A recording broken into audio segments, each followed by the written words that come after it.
नमस्कार। चलिए आज भगवत गीता के एक बहुत ही गहरे ज्ञान को समझने की कोशिश करते हैं। हम सबने अपनी जिंदगी में दुख और पीड़ा का अनुभव तो किया ही है, पर क्या कभी सोचा है कि इसकी असली वजह, इसका असली कारण क्या है? गीता हमें एक बहुत ही सीधा और साफ जवाब देती है, आसक्ति। तो चलिए इसमें गहराई से उतरते हैं। और ये सवाल तो ऐसा है जो हम सब कभी ना कभी अपने आप से जरूर पूछते हैं। हम सफलता चाहते हैं, खुशियां चाहते हैं, लेकिन अक्सर हमारे हाथ लगती है निराशा। आखिर ऐसा होता क्यों है? इसी सवाल का जवाब हमारी आज की इस चर्चा का केंद्र है। तो गीता के निदान पर जाएं, उसके डायग्नोसिस पर जाएं। उससे पहले चलिए जरा इस समस्या के जो लक्षण हैं, जो सिम्टम्स हैं, उनको पहचानते हैं। ये एक ऐसा चक्र है, आप जानते हैं, जिसमें हम में से ज्यादातर लोग फंसे हुए हैं। इच्छा और असंतोष का एक कभी ना खत्म होने वाला चक्र।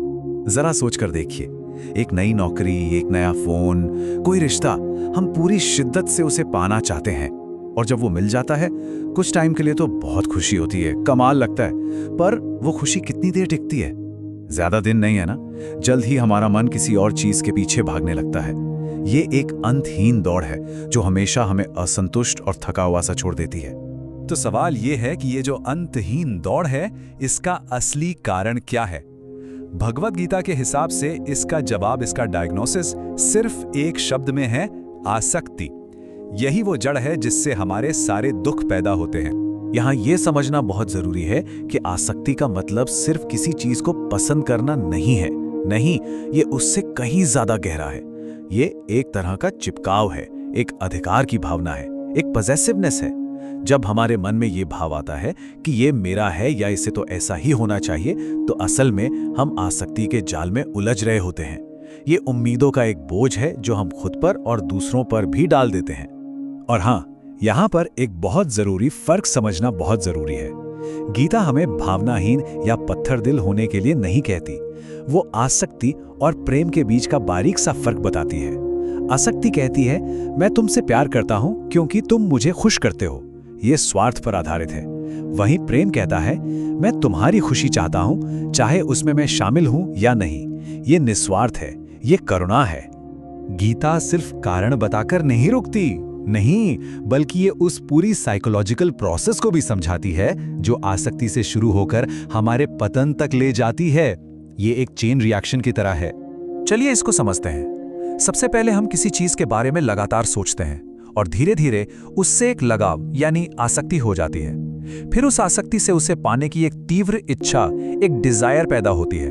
अब जब वो इच्छा पूरी नहीं होती तो क्या आता है? क्रोध, गुस्सा। और क्रोध में क्या होता है? हमारी सोचने समझने की शक्ति, हमारा विवेक खत्म हो जाता है।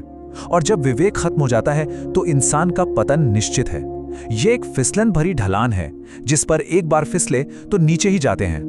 तो क्या इस चक्र से बाहर निकलने का कोई रास्ता है? बिल्कुल है, और गीता हमें इसका एक बहुत ही सुंदर और प्रैक्टिकल समाधान देती है, जिसे कहते हैं निष्काम कर्म। ये श्लोक सही मायनों में गीता का सार है। ये हमारे सोचने के पूरे तरीके को ही पलट देता है। इसका मतलब ये नहीं है कि हम काम करना छोड़ दें, नहीं, बल्कि इसका मतलब है कि हम कर्म के परिणाम से, उसके रिजल्ट से अपनी खुशी को ना जोड़ें। हमारा ध्यान सिर्फ और सिर्फ अपने कर्म पर होना चाहिए, पूरी लगन से।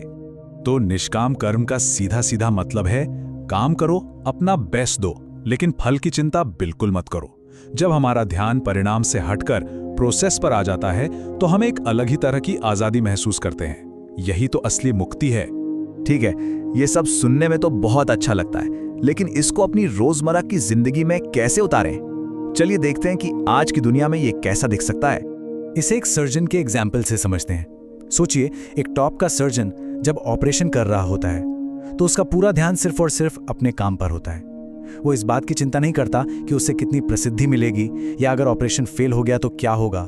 नहीं, उसका पूरा ध्यान अपने कर्म की क्वालिटी पर होता है। और पता है, इसी वजह से वो अपना बेस्ट दे पाता है। यही निष्काम कर्म है।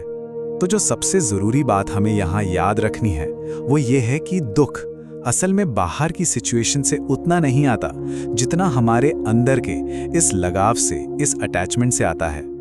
जब हम कर्म के फल से खुद को अलग कर लेते हैं और सिर्फ अपने कर्तव्य पर ध्यान लगाते हैं तो हम एक सच्ची शांति और स्वतंत्रता का अनुभव करते हैं। तो आखिर में एक सवाल छोड़ जाता हूं जिस पर हम सबको सोचना चाहिए।